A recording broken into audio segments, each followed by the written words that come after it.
참 좋으신 하나님 감사합니다. 오늘도 주님께서 우리를 인도하셔서 하나님 말씀 듣는 시간을 허락하여 주시니 감사합니다. 주의 말씀을 사모하여 나온 자들에게 하나님 말씀 깨달아 알게 하여 주시고 또 주의 말씀 따라 살아갈 수 있도록 주여 힘을 주시옵소서. 예수님의 이름으로 기도합니다. 아멘. 우리가 신앙생활을 하다 보면 늘 여러 가지 갈림길 속에 있게 되는 것을 봅니다. 하나님의 말씀 또는 우리의 생각, 또 하나님의 말씀, 사람들이 이야기하는 것, 그 속에서 우리는 늘 이렇게 갈등을 하게 돼요. 하나님의 말씀대로 살까? 내 마음대로 살까? 하나님의 말씀대로 살까? 사람들이 요구하는 대로 살까? 하는 늘 그런 갈등 속에서 무엇을 선택해야 될지를 고민할 때가 굉장히 많습니다.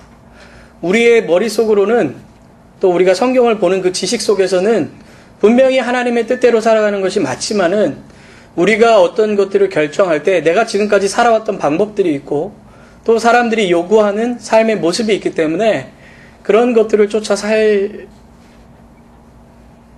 것이 좋겠다 하는 생각을 할 때가 굉장히 많죠. 성경에서도 수많은 그런 갈등들이 있는 것을 보게 됩니다. 민수기 13장 1절부터 14장 45절 말씀을 보면 가데스바네아에서 생긴 일이 나옵니다.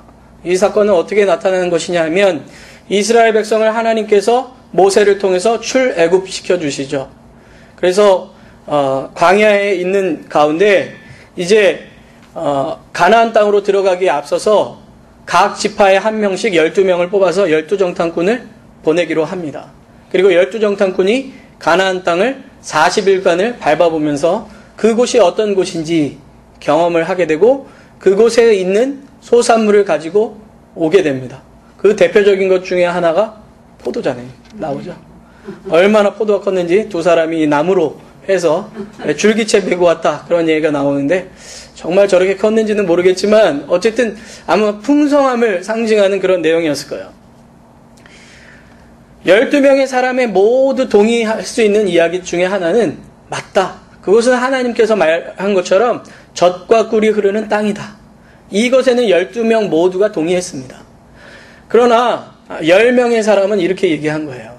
그것이 젖과 꿀이 흐르는 땅이지만 그 땅은 강하고 그곳에 있는 사람들은 아주 덩치도 크며 우리가 그들과 붙었다가는 죽기 십상이다 하는 이야기를 메뚜기 같다 그런 얘기를 하죠.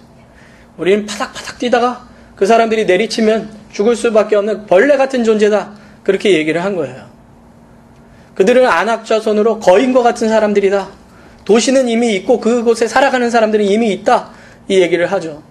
사람들은 이 10명의 사람들의 말을 듣고서 죽었구나 이런 생각이 듭니다. 그래서 우리가 다시 모세 말고 지도자를 새로 뽑아서 다시 애굽으로 돌아가자. Back to the Egypt 이거를 하는 거예요.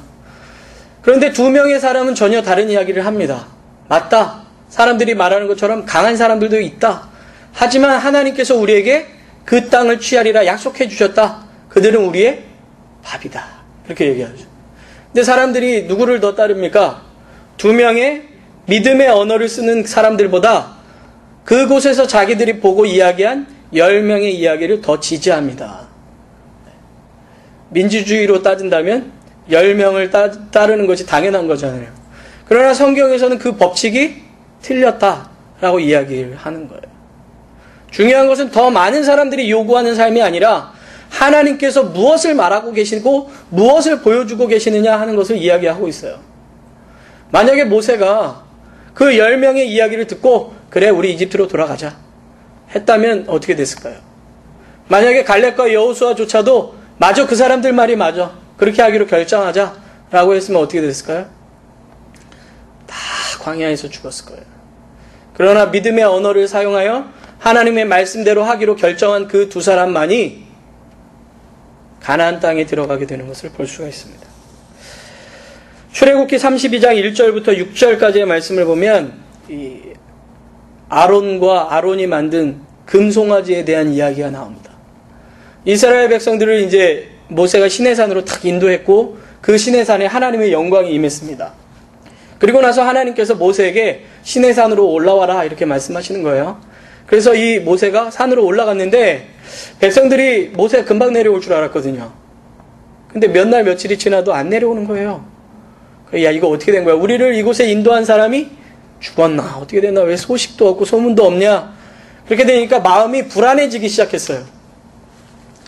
그래서 그래도 모세 다음으로 그 사람들이 믿을 수 있을 만한 사람, 바로 모세의 대언자이기도 했고, 이 모세와 함께 아주 놀라운 기적을 일으켰던 이 아론에게 와가지고 우리를 위해서 신을 만들어 달라고 부탁을 해요. 근데 아론이 어떻게 하죠? 야, 이 말도 되지 않는 소리 하지 마라. 하나님이 살아계신데 어떻게 이런 우상을 만드냐? 모세는 금방 내려올 거다. 이렇게 얘기를 안 했죠. 그렇게 얘기했으면 좋으련만 그렇게 얘기를 안 하고 어떻게 하죠? 너희들이 가지고 있는 금부치는 다 가지고 와라. 그렇게 얘기하잖아요.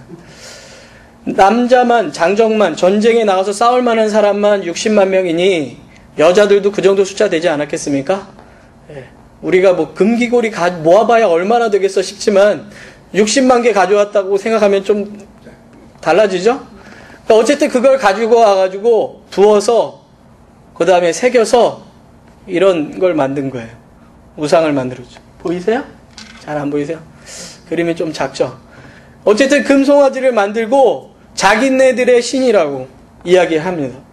아론도 저 송아지를 만들어 놓고 이렇게 아주 선포를 해요. 이것이 바로 너희를 애굽 땅에서 인도하여 낸 너희 신이라. 이렇게 얘기합니다. 그 결과 3,000명이라는 사람이 죽게 되는 일이 생기는 거예요. 만약에 아론이 아까 말씀드린 것처럼 사람들의 중론이 아니고 수많은 사람들이 위협하는 그 소리가 아니라 살아 역사하시고 지금까지 그들을 인도하신 하나님을 붙잡았다면 어떻게 됐을까요? 그러나 아론은 그들을 지금까지 인도해낸 하나님의 소리가 아니라 사람들의 이야기를 듣고 그들의 뜻에 맞춰서 우상을 만드는 이야기가 펼쳐지는 것을 볼 수가 있죠. 비슷한 이야기가 이 사무엘상에도 나옵니다. 사무엘상 15장 1절부터 31절 말씀을 보면 사울 왕이라는 사람의 이야기가 나옵니다. 사울 왕은 이스라엘의 첫 번째 왕이었거든요. 근데 이 사람이 얼마나 멋진 사람이었는가. 성경에 이스라엘의 보통 남자들보다 머리 하나가 컸다 그래요. 아, 정말 부럽습니다. 머리 하나 커보고 싶네요. 머리 하나가 작아서 그 윗공기의 그 냄새를 잘 모르지만 이 사람은 덩치도 크고, 예, 딱 보기에 풍모가 왕 같은 풍모를 풍기는 사람이에요.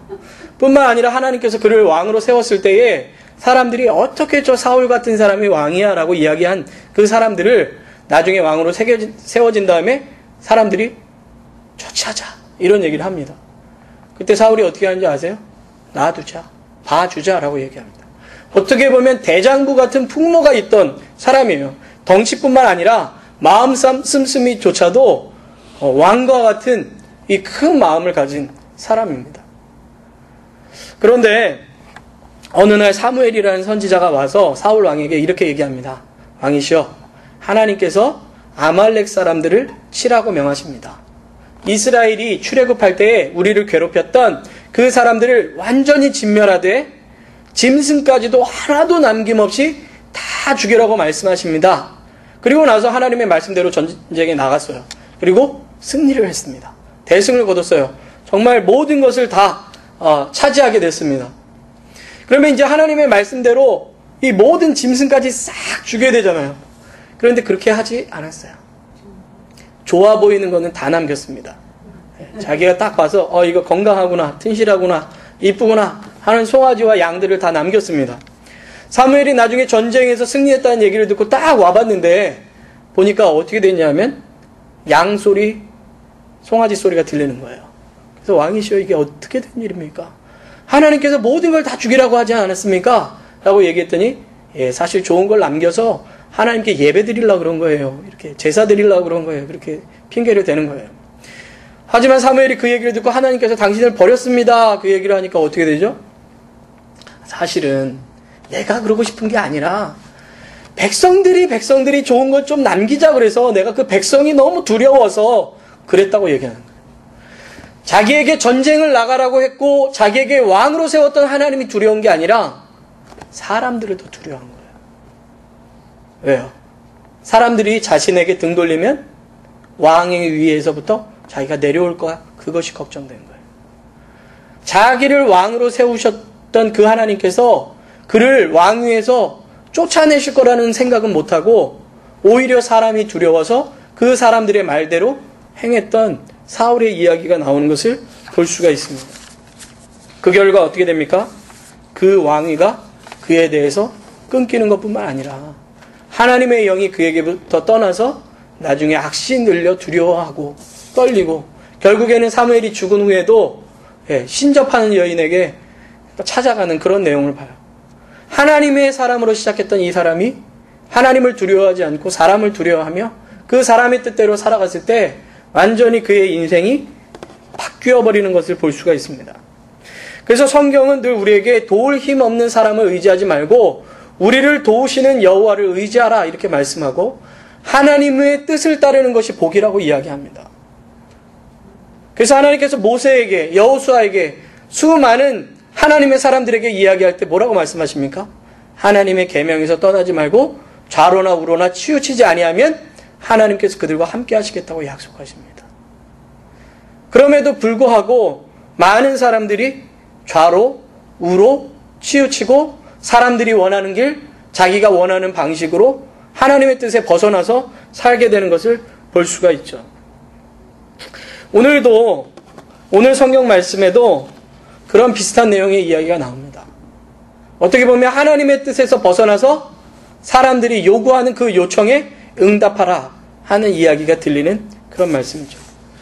우리는 지난주에 공회 앞에 선 이 베드로와 요한의 이야기를 함께 나눴습니다.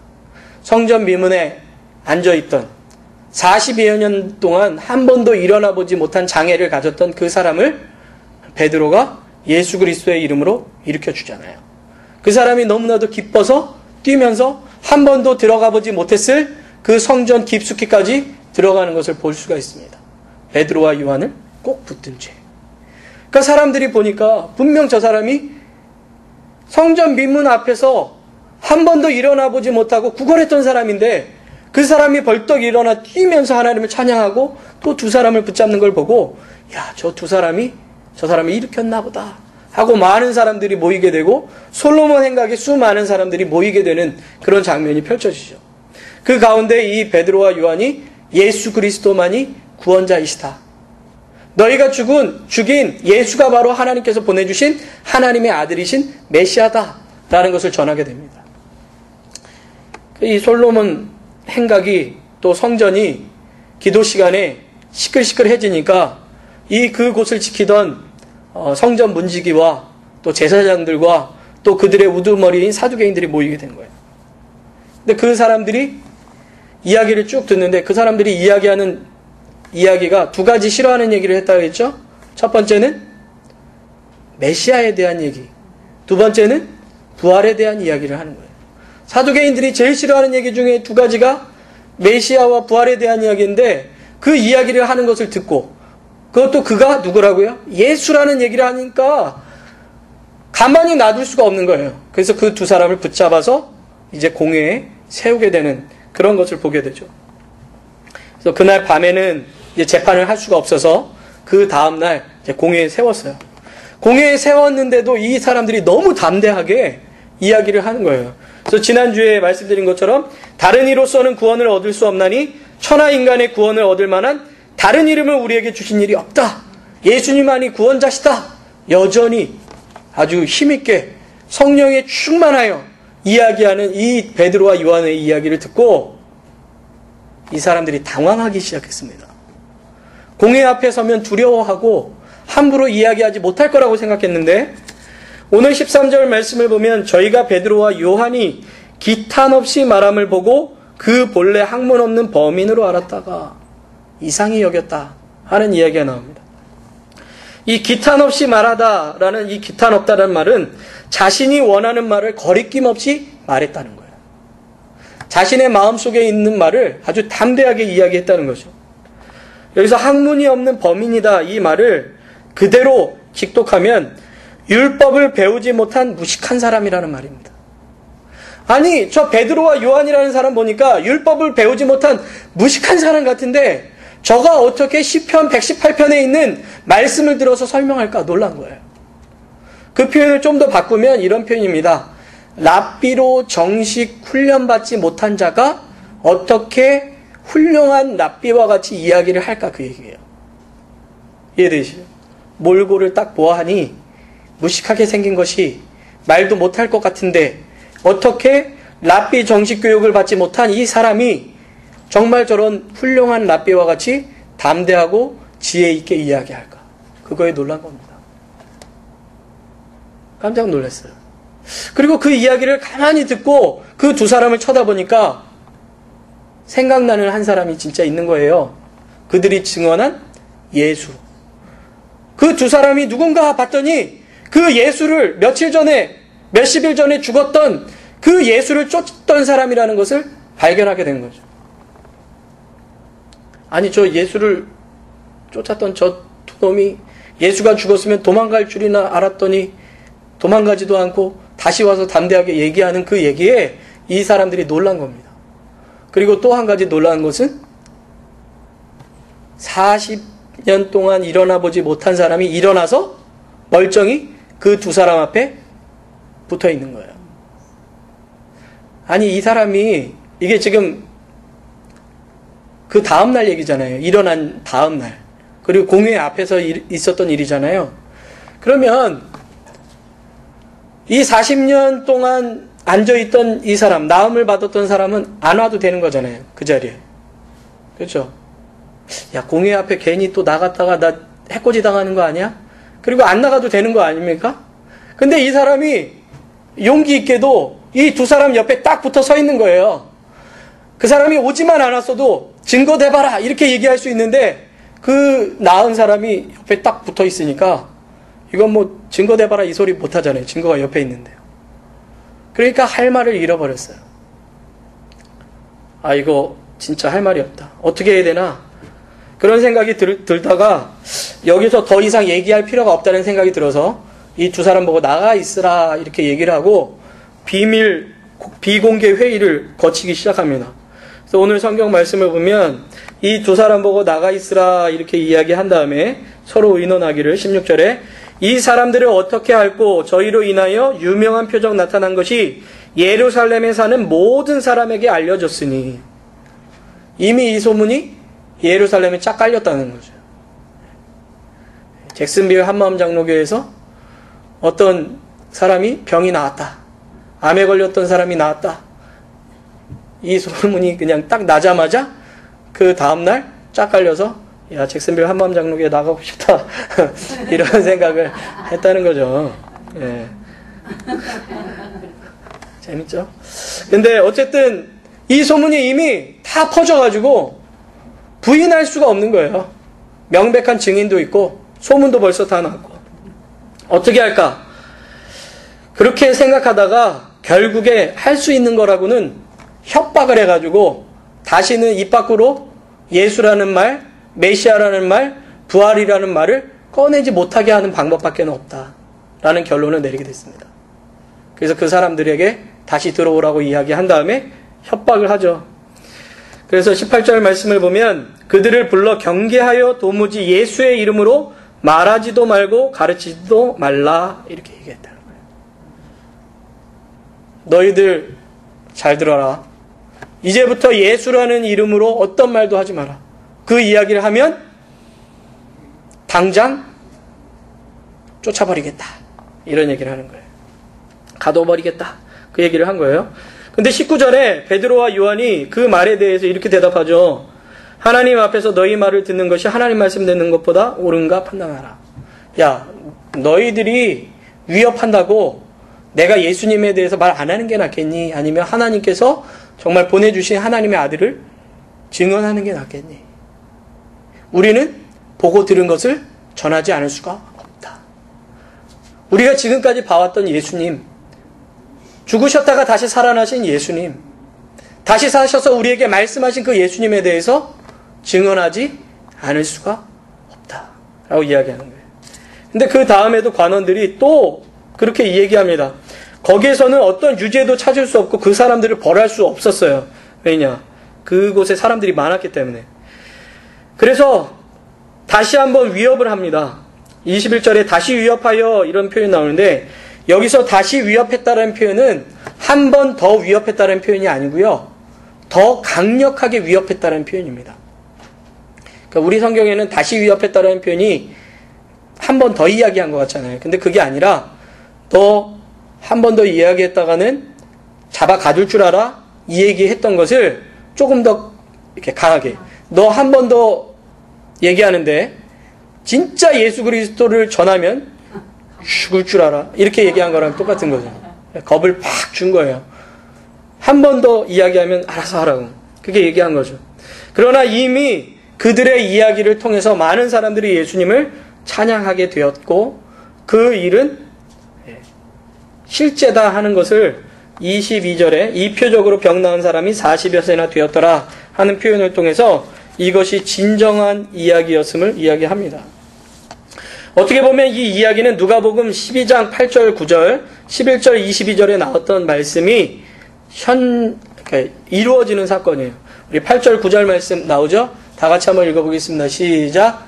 내가 또한 너희에게 말하노니 누구든지 사람 앞에서 나를 시인하면 인자도 하나님의 사자들 앞에서 저를 시인할 것이요, 사람 앞에서 나를 부인하는 자는 하나님의 사자들 앞에서 부인함을 받으리라. 11절 12절 같이 보겠습니다. 다 같이 읽겠습니다. 사람이 너희를 회당과 정사 잡은 이와 권세 있는 이 앞에 끌고 가거든 어떻게 무엇으로 대답하며 무엇으로 말할 것을 염려치 말라. 마땅히 할 말을 성령이 곧 그때에 너희에게 가르치시리라 하시니라. 아멘. 예수님께서 제자들에게 너희들이 어떤 상황이라도 나를 시인해라. 너희들이 공회 앞에 누군가가 너희들을, 권위 있는 자들이 끌고 가서 너희들을 위협한다 할지라도 두려워하지 마라. 하나님께서, 성령께서 너희들에게 말씀을 주셔서 능히 이길 수 있도록 해주시겠다 하신 이 말씀이 이루어지는 사건이에요. 성령께서 베드로에게 말씀을 생각나게 해주시고 그 말씀을 전할 수 있도록 용기를 주시고 담대함을 주시고 결국에는 예수님을 그곳에서 시인하게 되는 것을 볼 수 있습니다. 그리고 장차 하나님께서 다시 오실 때에 예수님을 시인했던 그들을 시인해 주실 것이라고 약속하시는 말씀도 나오는 것을 볼 수가 있죠. 저는 오늘 이 말씀을 통해서 여러분들이 좀 19절 말씀을 좀 잘 생각해 보셨으면 좋겠다 하는 생각이 듭니다. 우리 다시 한번 19절 말씀, 한번 사도행전 4장 19절 말씀을 다 같이 한 목소리로 읽어보겠습니다. 4장 19절 말씀 다 같이 읽겠습니다.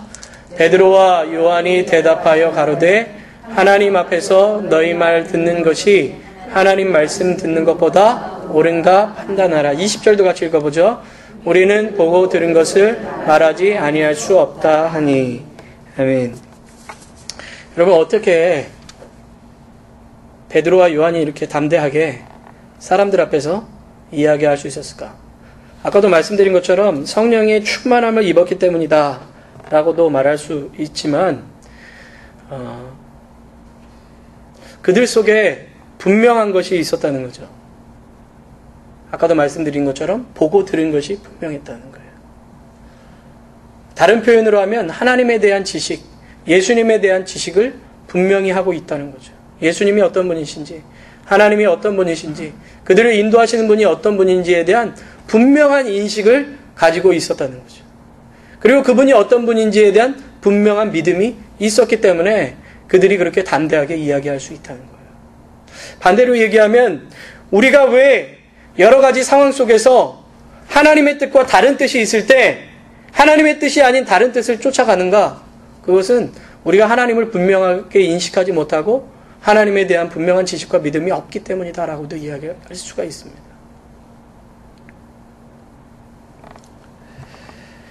하나님은 우리가 분명한 하나님에 대한 지식과 믿음을 가지고 하나님의 뜻을 옳게 분별하기를 원하세요. 그리고 그 분별함을 가지고 하나님의 뜻대로 살아가기를 원하십니다.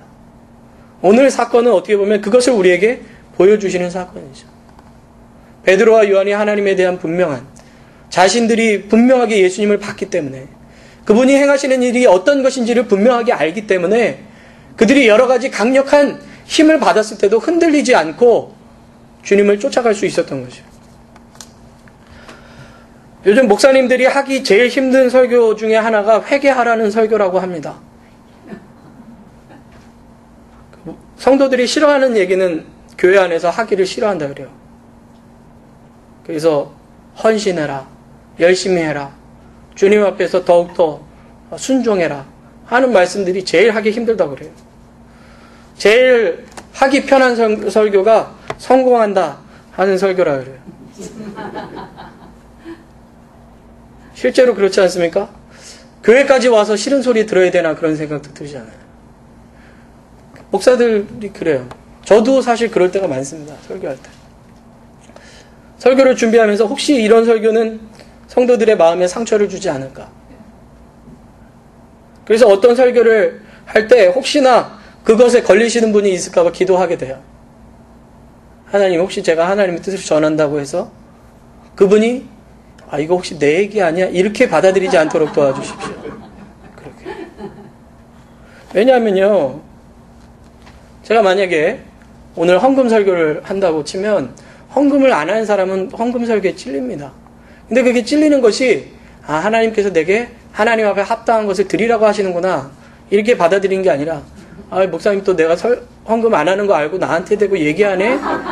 이렇게 얘기할 수 있다는 거예요. 예배 출석 열심히 하십시오 라고 얘기하면 예배 출석 안 했던 사람이 그날따라 오래간만에 왔는데 아니 나한테 대고 예배 출석 잘하라고 하시네? 그렇게 들을 수 있다는 거예요. 네?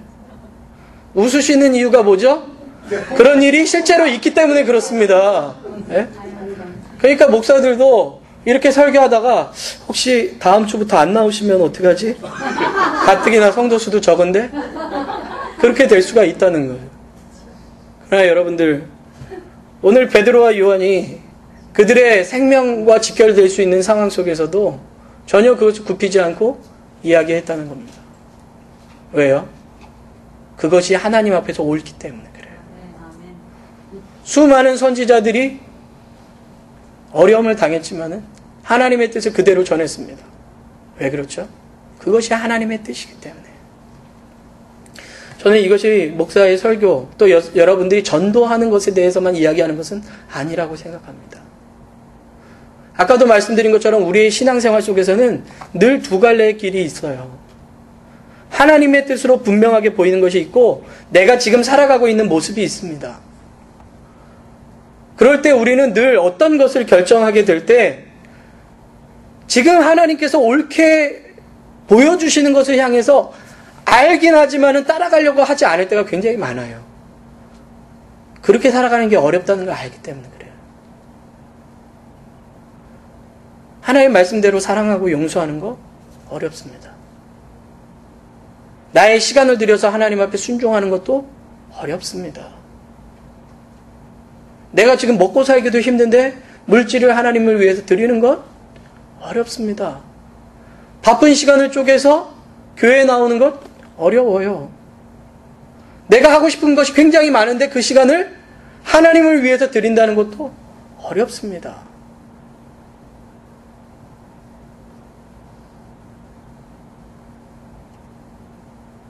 하나님의 뜻이 분명하지만 그렇게 살아간다는 게 쉽지가 않아요.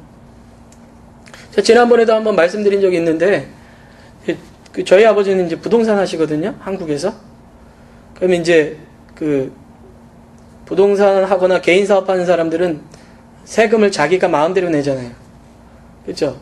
분명한 이렇게 사업이나 이런 거 되시는 분들은 이렇게 뭐 떼가는 게 분명하잖아요. 월급 받으시는 분들은. 개인 사업 하시는 분들은 자기가 신고하는 게 자기 소득이잖아요. 그래서 한국에 뭐 이렇게 많은 전문직을 갖고 계신 분들 중에서도 세금은 가장 가난한 사람 수준으로 내는 분들도 수두룩하다고 그렇게 나오잖아요, 신문에. 정직하게 안 한다 그러잖아요. 그래서 이제 그런 거를 어떤 목사님이 이게 설교를 하셨나봐요. 저희 아버지가 딱 그 얘기를 듣고 저한테 그렇게 말씀하십니다. 목사님들은 세상을 몰라. 그렇게 어떻게 살아가냐? 너는 나중에 목사 돼서 똑바로 얘기해라. 그렇게 얘기를 하시더라고요. 저는 어떤 게 옳은지는 잘 모르겠어요, 아직. 저희 아버지가 말씀하시는 게 진짜 지식 있고 지혜 있고 똑바른 건지, 아니면 하나님께서 말씀하시는 것처럼 이 세상에서 우리가 그리스도인으로서 빛으로 살아가고 정직하게 살아가고 성실하게 살아가고 진실하게 살아가며 손해보더라도 주님의 뜻을 따르는 것이 옳은 건지 잘 모르겠어요. 그러나 하나님께서 우리에게 분명하게 말씀하시는 것은 하나님 앞에서 옳은 것이 어떤 것인지를 분별하고 그것을 따라가라고 말씀하시는 거죠.